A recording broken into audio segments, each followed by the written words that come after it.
Come on, you guys want to meet him? I know that crowd must be cheering and jonesing because the number one. Let's bring out our longtime DC member of the community, author of 75 years of DC Comics, The Art of Modern Myth-Making, Paul Levitz.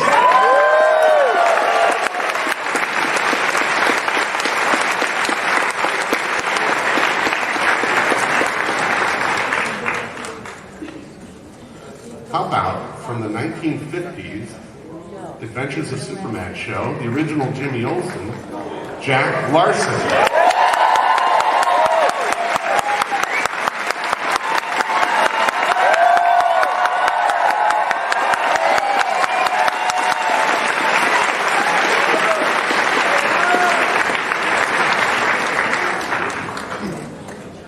A proper greeting, thank you.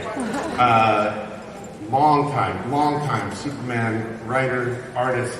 You might remember a little story called The Death of Superman, Dan Jurgens.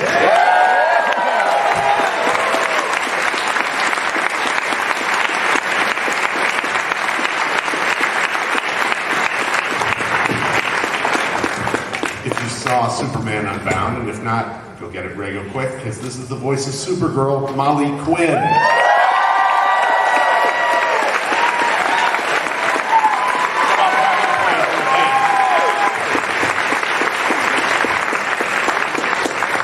Author. What was it? You want to meet everybody else, don't you? Author of some of the most beloved pieces of comic you've ever read. I love this guy dearly. I read him voraciously. Mr. Grant Morrison.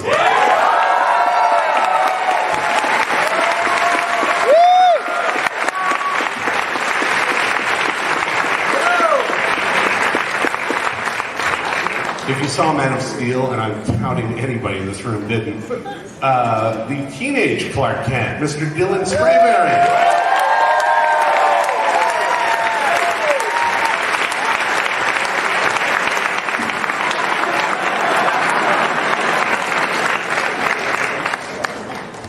I missed the funny. Co-publisher of DC Comics. I think you probably all have a copy of something he's worked on in your back pocket. Jim Lee.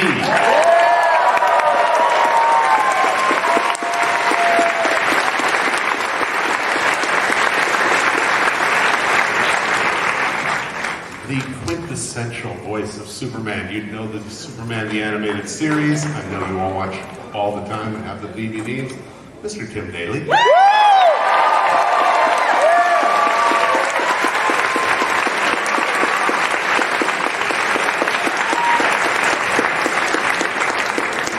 Surprise edition, guy who's responsible for just about anything that gets written these days, screenwriting-wise, for Batman, Superman, you name it, Mr. David Goyer.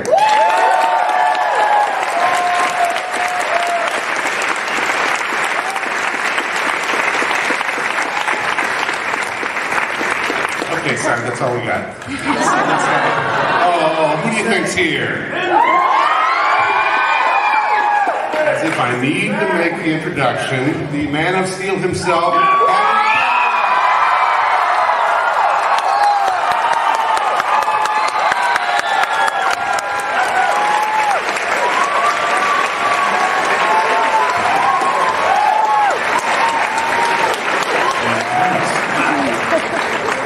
They like you. And everyone has an iPhone. How about that? Wow. Man, look at that poster. You name it. Okay, sit. The kid's behind you gotta watch. All right, so I'm gonna open this up because I have quite the diverse array here of Superman talent. 75 years. I won't live that long. And Superman will go on, I can't even imagine, 750 years until we run out of paper. Until the sun burns out, exactly. What does that mean to you people? I mean, you are obviously representatives of it, but what does it mean to you emotionally, from a personal sense? Anybody can jump in. Start at the end. Just for me, I mean, it's about the fact that Superman has lasted this long, that we've all been able to participate in this fictional life. It's really quite amazing. And as you say, this guy's going to outlive all of us here. And just the fact that we've all been allowed to participate and to add a little bit to the legend, I think it's a really profound and exciting thing to be able to have done.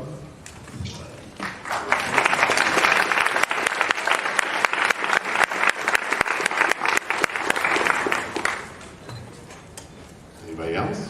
Okay, Grant said it all. I like it. You know what? I goofed. I need to make one other introduction. Mr. Gary Sasserman is here from Comic-Con with a very special presentation.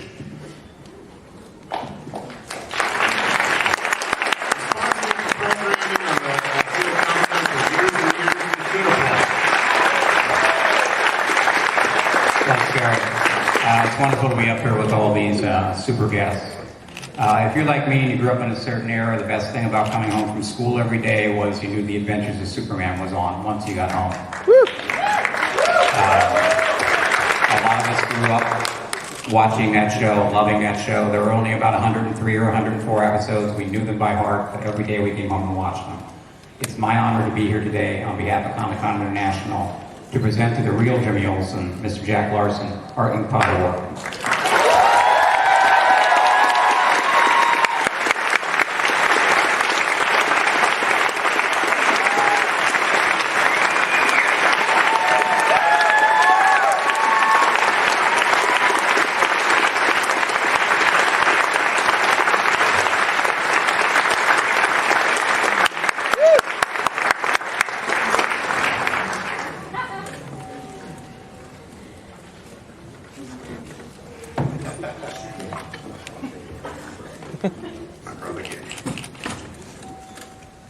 Well, let's go back to you, Jack.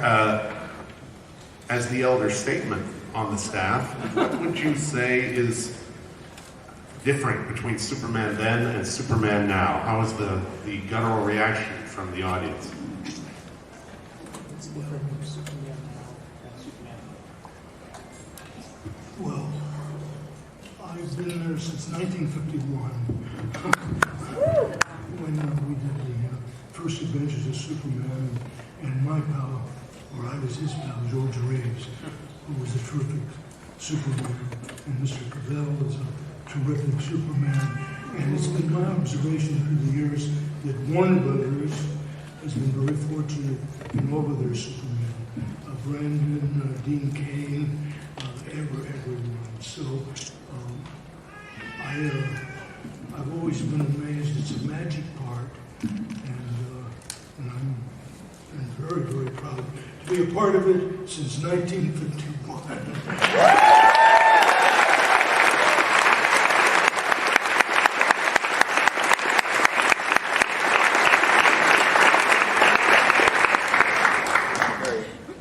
Try the other one to your left. Yes. Gary, no, I'll just say it's an honor to be part of something that's really a fabric of Americana. If you look at Superman, he really has changed over the 7.5 decades. He's really reflected the culture that he is doing his stories in, I guess. So if you look at the 30s, late 30s, he was a social crusader. In the 40s, he fought the fascists and the Nazis. In the 60s, all these different forms of colored kryptonite were created, and if you ate different colored kryptonite, it gave you weird powers, and you had weird experiences. And then in the 80s, he became more yuppified. In the 90s, he had a mullet. And well, no, I love the mullet. I mean it derogatorily. And then, obviously, today, it's a character that is very intense. And it's amazing to see the CGI and all the technology being able to finally capture the insane powers of Superman so extraordinarily well on the big screen.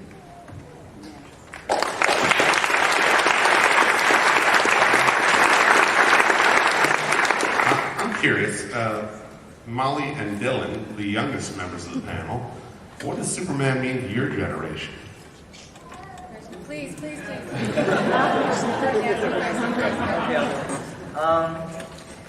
I think Superman's been around for a very long time, and it really means a lot to me that he's been able to be such a role model for people of all ages, of all cultures, of all races, all over the world. That's something that I really think is epic and what makes him, you know, what's kept him around so long.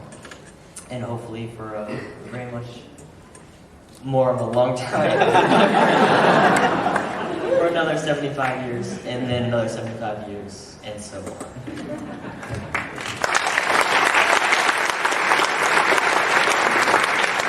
I think that this is on right, isn't it? Superman always makes the best of his situation. He always does what's right, which I think is great for people in our generation to see, because standing up for yourself and standing up for others is something that is very difficult to do, and it seems that, you know, seems to be kind of lacking nowadays. Superman is a wonderful example to everyone, and he's completely impacted my life, and, you know, especially Supergirl as well. I can't help it. She's amazing. And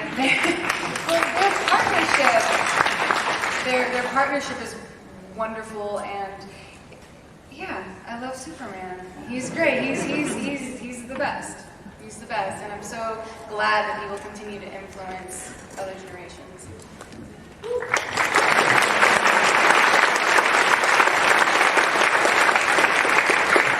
For our esteemed comic folk on the panel, Jim, Paul, and Dan and Grant, if you had to recommend one or two Superman stories to a complete novice, nobody that had ever read a Superman book, what would it be? It kind of depends on the generation. I think the magic of what Jerry and Joe originally created is that it gets reborn in each of our work in its time. And I think if I were recommending to a novice today, I'd probably recommend Scott and Jim's work on Superman Unchained. It's a wonderful story. It's not necessarily better than the stories of my childhood when Superman was being done by Mort Weisinger and his team, but it's of this moment and this style. And that's what's great, that we've each been able to step in and transform it and change it and make it of our moment, and that you guys are possessing Superman with the magic of your time. I think, and I'm terrible with issue numbers and things like that, but Alan Moore wrote a very beautiful story about Superman and the dreams he could have had if he had been able to stay on Krypton. Help me out with the issue number. Annual 9? Yes, I believe so. Thank you, Paul. The annual number 9. And yeah, okay. But the beauty of that story is it really captures the idea of self-sacrifice with Superman and the idea of nobility and what he gave up and continued to give up to be Superman for all of us. I guess I'd choose a weird one, which is Superman Muhammad Ali from 1970. What I loved about that book was it was actually Superman with a guy that we recognised from The Ring, from on television, and the two of them were duking it out with aliens, and it was so beautifully drawn by Neil Adams. It's a kind of preposterous story, but it's also Superman at his best, and Superman learning to box from the greatest, and I just love that book.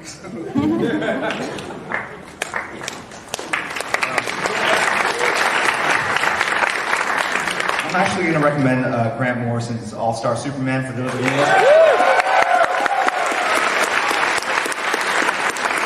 you've ever read a Superman comic or a comic book, that is the volume to get.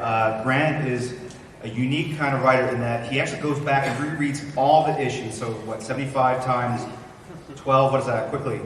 828? No, I don't know. Anyway, so he went back and he synthesizes everything so that, because there are a lot of weird Superman stories, especially in the 50s and 60s, and a lot of people reject that kind of stuff. And what Grant does so well is he takes all that, incorporates it, and modernizes it so that you don't feel guilty for appreciating the past, and gives you a story that feels very, very contemporary. I would highly recommend that book. It's awesome. Thanks, Jim.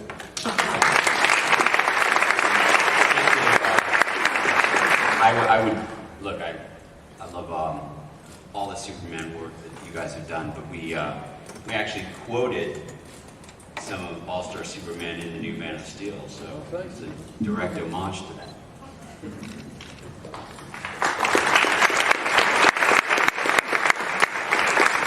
All right, conversely, to the actors. When you took the role, and when you even considered taking the role, did the responsibility of the role dawn on you at that point? What was that like? Jack, Molly, Dylan. Okay, I'll take this. Yes, the responsibility, I was fully aware of the responsibility. But when it came to it affecting me, I tried to push it to the back of my mind because it's so important to everyone, or certainly to a lot of people. And if I were to allow that kind of pressure and that responsibility to affect me, I don't think I would have done the role justice. And so I just tried to focus myself on the task at hand, which is representing the character properly, as opposed to fulfilling the hopes and dreams of so many people out there, which is a pretty daunting task. And even now, I still put that to the back of my mind.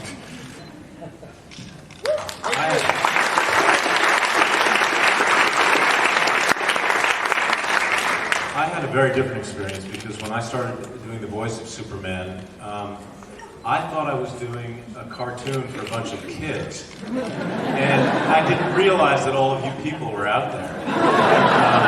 And yet, here you are.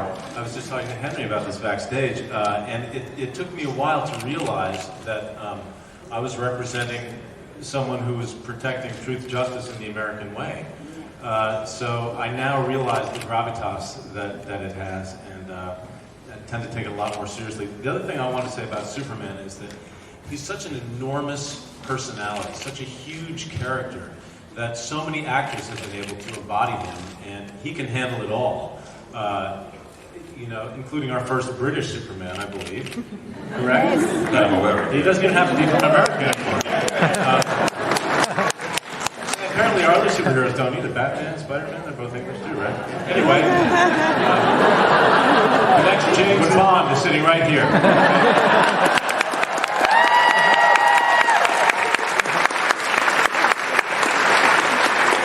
I also want to say that, you know, I've been doing the voice of Superman for 20 years, and my son Sam just did the voice of Superman in the new Flashpoint movie that premiered last night. I think we're the first father-son Superman, so we're an embodiment of the generational aspect of how Superman is passed down.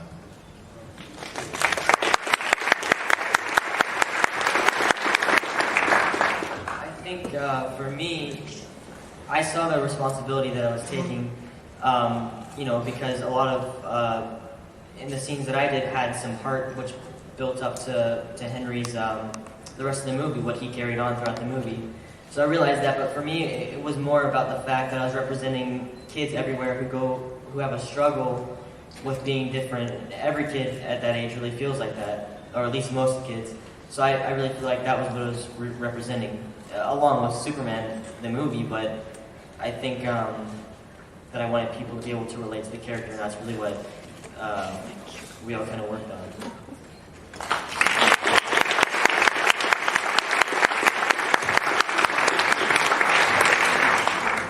Oh, Supergirl. Well, you know, I have to say, not only, I mean, poor thing, to wake up and all of a sudden see, you know, her little cousin grown into this man that no longer listens to her. I mean, that's completely infuriating. And it's a lot like me, even though I am, you know, 19, I didn't, you know, not aged for 20 years because I was on a spaceship that landed, you know, on Earth. But I've always felt so much older than my older brothers and always try to take that control, even though I don't have superpowers, even though I would like to. So for me, that power struggle, that trying to find my way and not wanting anyone's help, I unfortunately really relate with that. And that was fun to bring to her. She's such a complex character. And I had so many great examples before me. There's so many other wonderful actresses that had done her voice. And of course, I would love to see her live action as well. But Supergirl and action. I think that'd be pretty cool too. So yes, I love her complexity, and every day I discover more and more about her. Even when I'm not voicing her, I'm thinking about her. She's a character that really sticks with you, and I love her. That's that.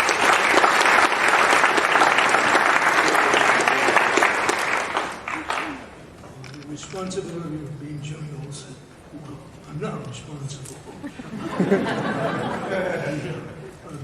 was our first producer was Bob Maxwell, who produced a radio show. And Jimmy had been a creation on radio, but he was not a comic book character. And I wasn't familiar. I was very familiar with Superman because as a little kid, I collected the Superman. I had the first Superman comic book my mother gave me to the Salvation Army. But I had all of them. They came in at the drugstore where I used to hang out as a boy. And so I've been on the contract to Warner Brothers. I've done a couple of big films for them, one with the great director, Raoul Walsh, called Fighter Squadron. And then the studios ran into a bad time in 1951 when they had to sell the theaters.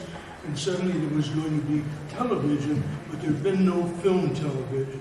There was live television, and Lucy was filming with 3 cameras and became very popular. And so somehow Jack Leibowitz, your boss at one time at DC, they decided to make a series, 26 shows of the Adventures of Superman. And I was cast as Jimmy Olsen. I had nothing to go on, not the comic book, not anything.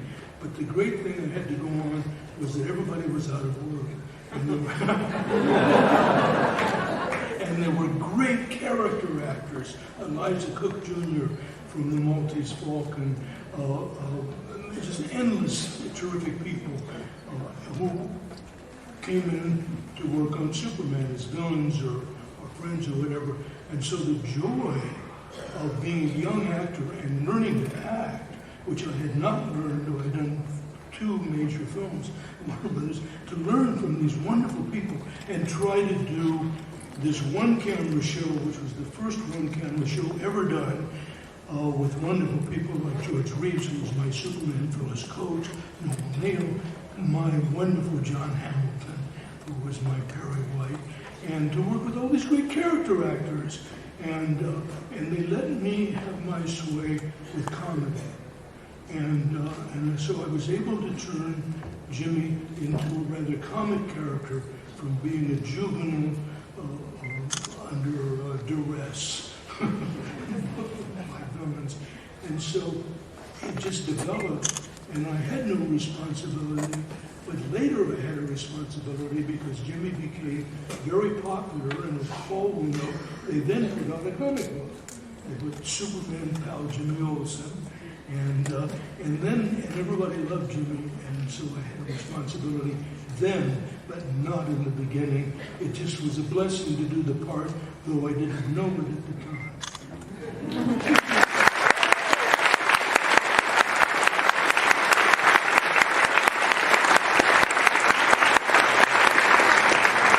All right, we take a couple of questions from social media, off of Facebook. What, you don't have a Facebook page? Have you friended him yet? It's not me. Not Henry Cavill. All right, what did you, this is for Henry actually. What did you take away from past Superman roles and incorporate into Man of Steel? Well, when it came to me creating this character for me personally, and with the groundwork and framework that my friend David here had laid down, I wanted to avoid watching previous live action stuff, purely because that was, in my opinion, someone else's interpretation of the character in the comic books. And I wanted this to be our interpretation of the character without anyone else's influence affecting that, and therefore muddying the line between source material and live action. So I didn't use any influence from previous performances.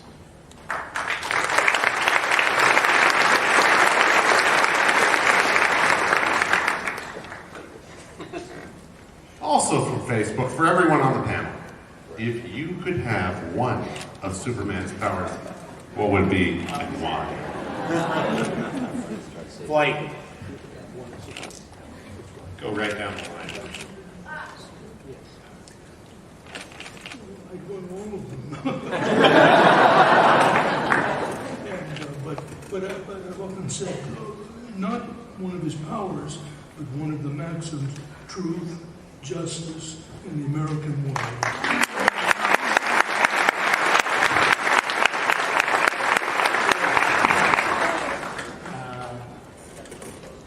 Flight sounds like a good one. I get around a lot quicker. Would have really helped in the days when I had to commute to Burbank for meetings all the time. X-ray vision.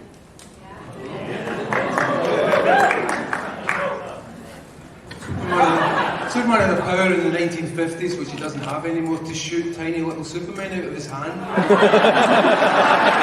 This is real. This actually happened in a story where it's called Superman's New Power, and he develops the ability to shoot a tiny little version of himself out of his hand. And while this thing's flying around, Superman has no powers and he's got nothing to do. And he gets really angry about this little version of himself because it's getting all the fame and the renown. And the whole story is just about his anger about this tiny little version of himself. So honestly, that's the power I want. I probably want the power to have great hair all the time. Your hair is brilliant. Look what I've got.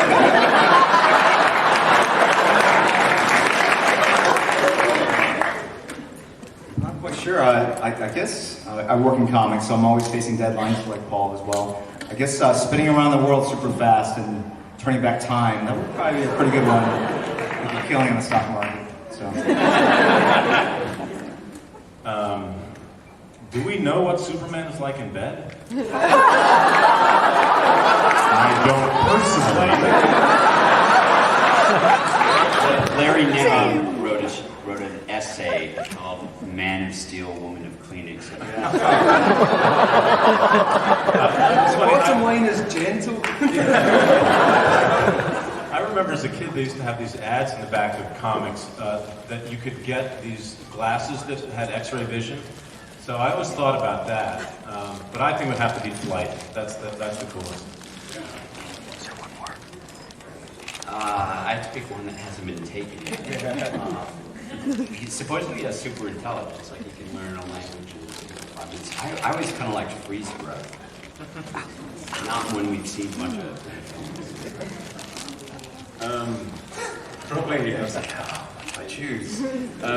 Well, I gotta say, the one power which I would choose, which I wish I had, which is probably the one thing which really ties him to humanity, is his unbreakable spirit. It's the one thing that he has that real connection with humankind with. And yeah, all the others are great, but it's unbreakable spirit, which is what I admire him most for.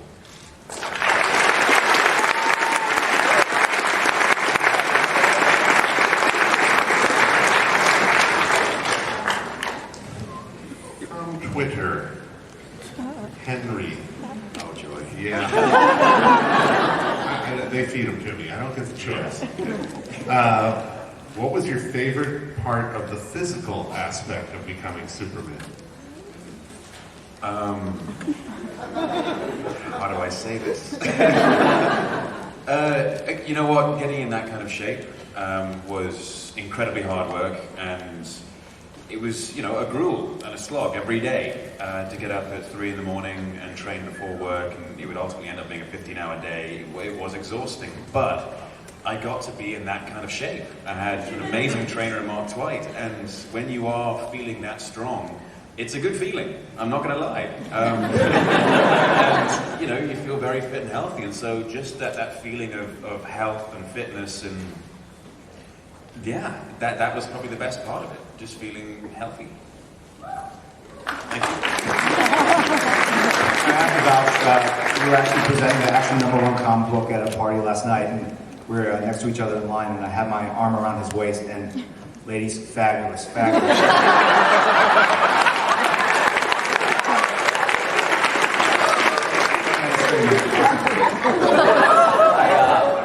I'll tell a funny anecdote.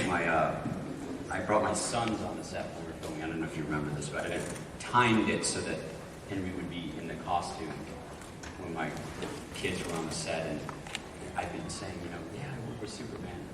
No, you don't.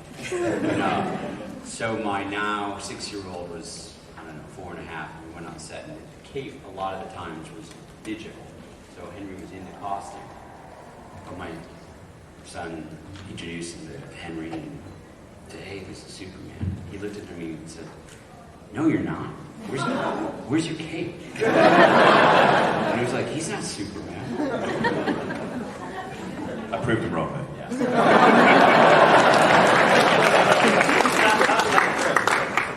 Hey, you comics artists and writers, do you have a favorite moment during the evolution of Superman over these many years? And do you see where we might be going next? Wow. Just, there's so much. It's so hard to pick a moment. For me, I think it's where I come in. You know, if I could freeze frame a moment, I'd be sitting there as a 6-year-old watching Jack and George and Noel on Channel 11 after school with an open comic book that I had just managed to get from a babysitter, telling a story of Superman at the end of the future with a drying up Earth. And my eyes wide, look at how much magic can be going on all at the same time, how much imagination could be there. It's the moment where he collides with my life that's what I'd love to recreate.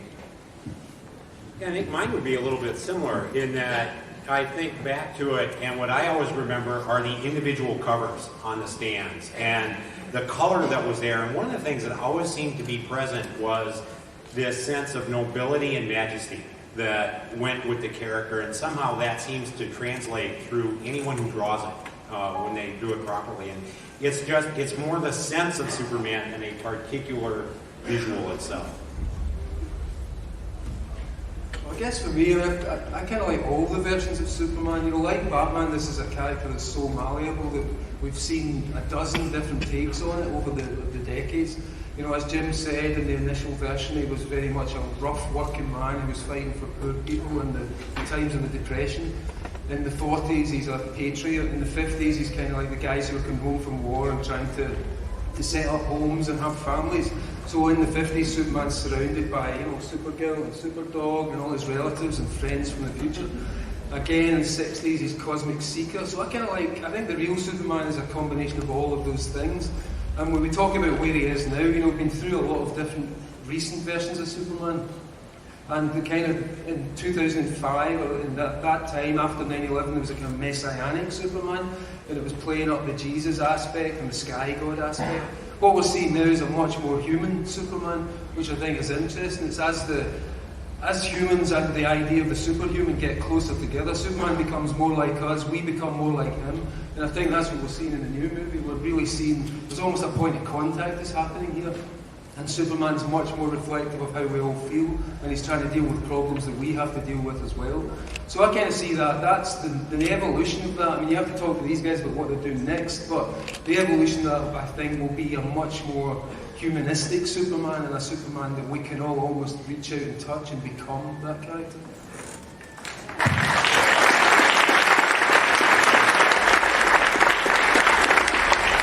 Very quickly, I would also highly recommend The Dark Knight Returns by Frank Miller. When I was in college, that's what inspired me to become a comic book professional, in that it really took what I thought were traditional stories and brought a whole different level of sophistication to them. He really represented Batman and Superman as almost these elemental forces that were representing all these different things, things that were very current in the 80s. And in a way, Superman kind of lost his way a bit and was working for the Reagan administration. And at the end, I don't want to spoil it, but basically Superman and Batman fight at the end. And I always thought Superman kind of got robbed a little bit. It'd be great to see a rematch between the two of them. I don't know, maybe on screen, I don't know, something.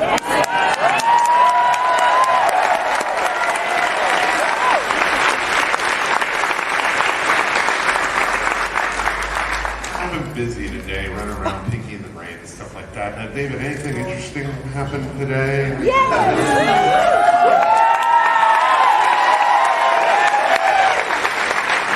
So over in Hall H at the Warner Brothers, I guess most people know now, at the end of the Warner Brothers panel, Zach came out, he brought out Harry Lennox, who plays General Swanwick in Man of Steel, and we, actually Henry read a bit from Superman Returns. And so the next film we're making, we're already in pre-production, comes out in summer of 2015, and we're actually not sure whether the title is Superman versus Batman or Batman versus Superman, but yes, it's Nice. that rematch, that combination, the two guys on screen, and that's happening.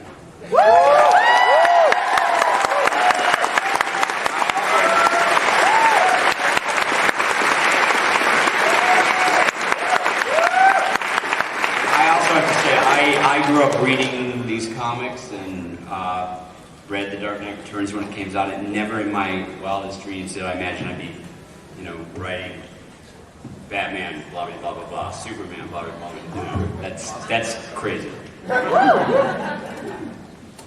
And I'm safe to say now, I'm Batman. No, I'm not. That's not the only exciting thing going on coming up. As of today, to celebrate the 75th anniversary, DC Comics is launching an uber cool project called the Superman Real Heroes Project. Anyone ever heard of this? Oh, this is behind me, isn't that great? So you will be able to, you fans are invited to tell their stories about friends, about family members. We talk about a stranger you met on the street.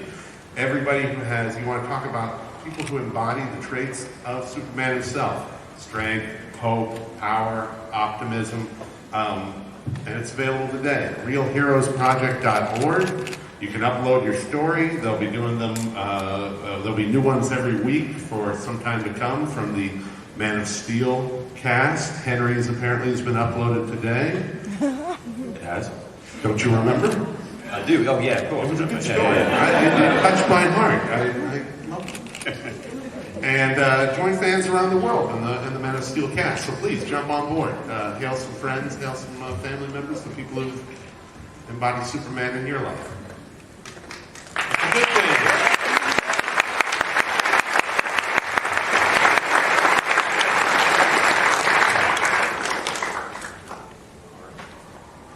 Anybody have any questions?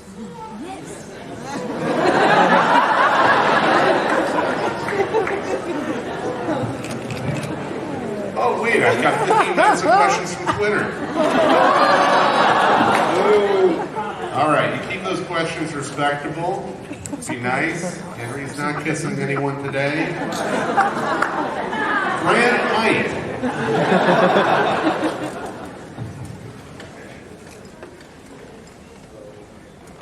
Microphone. Volume. It's on now. Okay, this is for Henry. And when you got the call from Zack Snyder, you were playing a role-playing game. Yes. Have you gotten back on it, and what level are you in? Actually, I have not gotten back into it. I've had no time, and as I think anyone who knows that game in particular knows that it becomes a bit of an addiction, and I need to sleep so I can work. Was it Minecraft? No.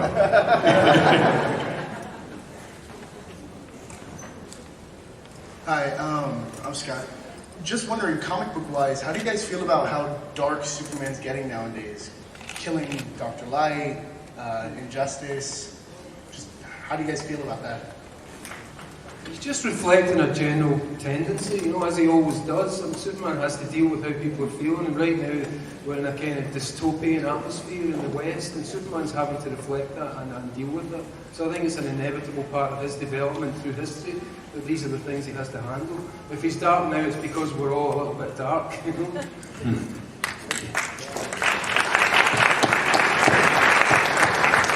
My name is Marilyn, and I'm 80 years old. And I also had the very first comic book of Superman. And I was very ill, and everybody would bring me a comic book, and that's how I learned to read. And I passed that information on to my children, my grandchildren, and my great-grandchildren. And I appreciate all the work that you do, and I hope you'll continue on with that theory of what the first idea of Superman was. And I appreciate all of you. You're marvelous. Keep up the great, great work.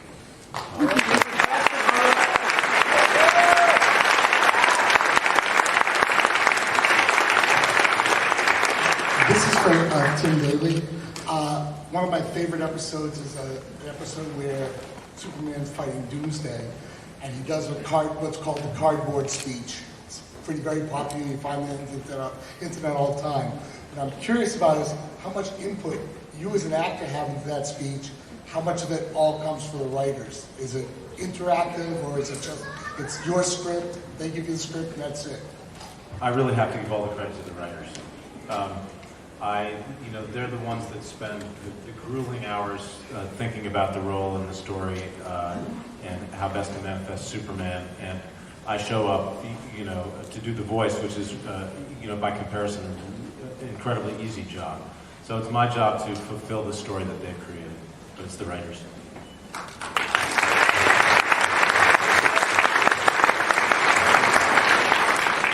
Hi, my name's Keith.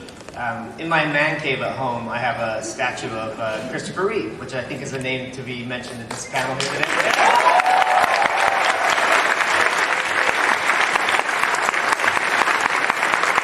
I was just wondering, for all the panel, whoever wants to respond, is there a keepsake or something from the sets or something from your experience with Superman that maybe you have in your home?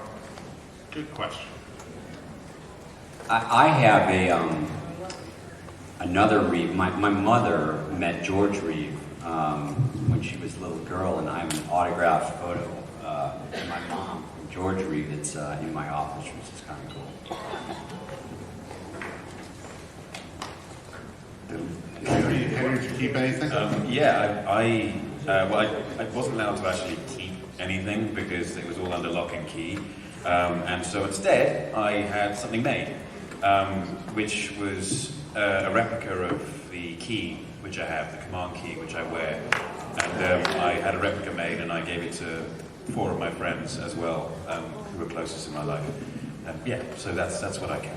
But Henry also made, for all the crew, which was incredibly classy, a commemorative coin, sort of Superman coin for the cast and crew of the film, which is amazing. I knew Chris. He was a friend of mine, and I'm so glad you brought him up because he was a great guy and a wonderful representation of Superman. So I think we should give him a hand.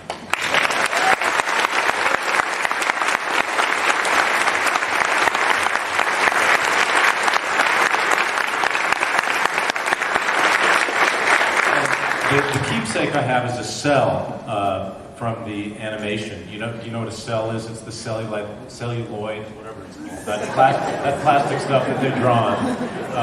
That's my keepsake. But also, some of you may know that I do a web series called The Daily Show with my son, and there's a little Superman that's kind of squishy, that doesn't really look like Superman, that appears magically in all these different shots that we do in our silly little web series. And by the way, we have a new Daily Show premiering soon with a lot of former Supermen who will be guest stars in that show. Woo!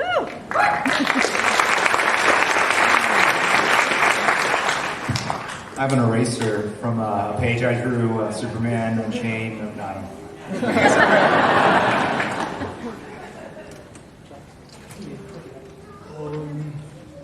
Well, I don't have the keepsake anymore, but there was a lunch in New York. You were there, Paul, when the Smithsonian said they were going to put my bow tie from the Superman show in the Smithsonian, and there were several executives from Time Warner there. And I said to the guy from the Smithsonian, I said, "Where are you going to get the bow tie?" And he said, "Oh, Warner Brothers is going to give it to us." I said, "They don't have it."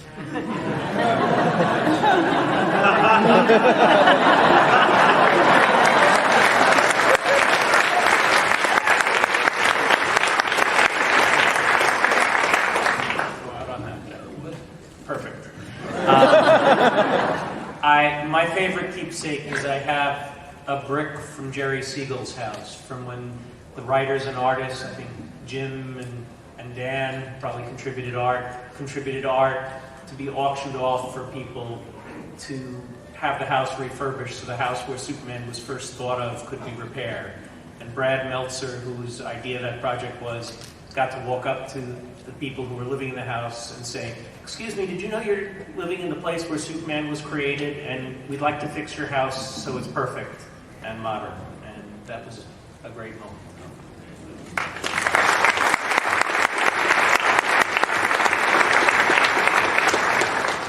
My name is Tom. Very good. Henry and Dylan, you were both great. David, I loved the script. The adoption angle really resonated with me. Were you caught off guard by the backlash of the ending, since there's a precedent of Superman killing Zod in Superman 2 and in the comics?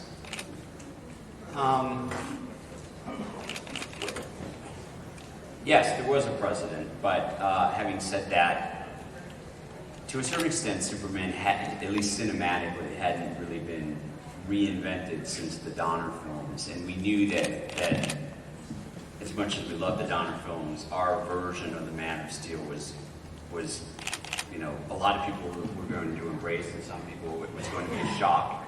So to a certain extent, we expected that, but yeah, I mean, John Byrne had done it with Zod and Donner before, and it is what it is. But Zach has spoken about this, and we will be dealing with it in the coming film. That in a way, this film is really Superman.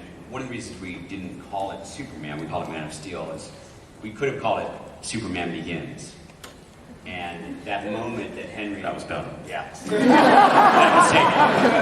That moment that Henry expressed so beautifully in the film, the anguish after having done it, is one of the things Zach has said publicly is we will pick up from that. He's not Superman fully formed in this film. He becomes that in the next film, and he will have to deal with the repercussions of that in the next film.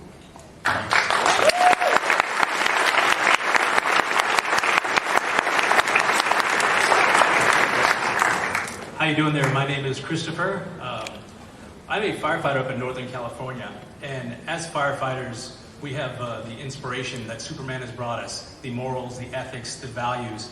How do you guys as writers and as creative personnel, how do you tackle those issues? Are they still relevant today? Is it more of a hindrance, or is it something that you use as kind of like I said, an inspiration? How do you work with Superman's beliefs and his belief system? I think you have to take it very seriously and elevate yourself into his way of thinking, because ultimately what Superman represents is the best in all of us. We all have that under a shirt somewhere. Superman's maybe 24 hours a day, he's better at it than all of us. But really what he's all about is that indomitable spirit, as Henry said, is that part of humanity that does not give in and that still believes in us and tries to do the best. So I think you have to elevate yourself to that, and you can't really try that, then you have to take that very seriously. That's the most important aspect of Superman. So that's how I certainly feel about it. Jerry, David? Look, yeah, Henry touched upon this. It can be paralyzing as a writer, to sit down and say, wow, you've literally got the weight of, he's the most recognized figure in the world, and so many people aspire to be him, and he represents so many things, and it can be hard to write a character that is an icon. And so when I was writing, we tried to humanize him.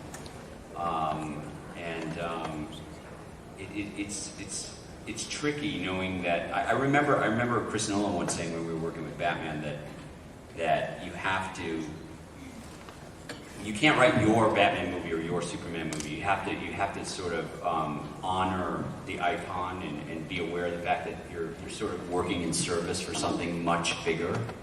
So we're always weighing that with every line of dialogue, every action, knowing that it's going to send ripples throughout the world. Awesome. Thank you very much. Henry, I'm going to hit you up later, but I'd like to see if I can get something signed for the firehouse, if you're cool with that. Yeah. Can I do that right now? Can I walk up there and do that right now? It's good. All right. No, yeah. This is going to be awesome. Give me that. All right. For the firefighters, and he's the old firefighter in the world, right?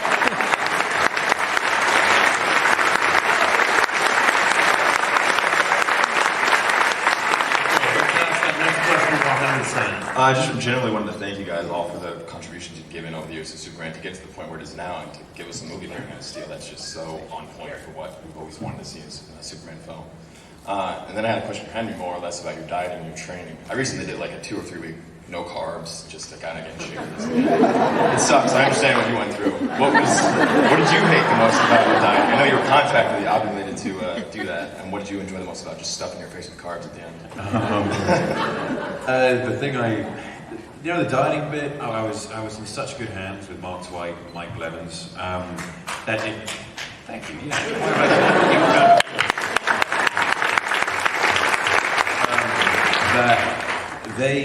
When it came to the leaning stuff, they had me primed and everything, and yes, they cut out a lot of carbs from my diet and to prep me for the shirtless scenes. The most difficult thing was just that it was over a 6-week period that we were staying lean, and so instead of it being just for one day, like bodybuilders do, and you stand under a nice light and you get a spray tan, I had to maintain that and still work long hours and still get up in the morning and train, and that was probably my least favorite thing.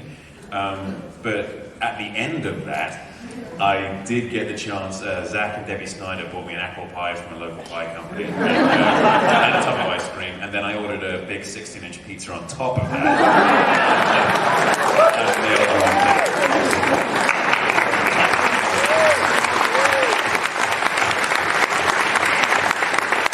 All right, we have to stop. I know we can go all night, but people have flights to take and places to go, and I have to have dinner. So, I want you all to give a little round of applause to Mattel and Warner Brothers. Do not rush the stage. There will be no autographs, no photos. They will be walking out that way. Jim and Kim are signing autographs down in the DC booth at 5:45, I believe. So you'll get that opportunity. Henry's not signing, don't ask. I know there's no more firefighters, but I do want you to give a round of applause for Paul Levitz.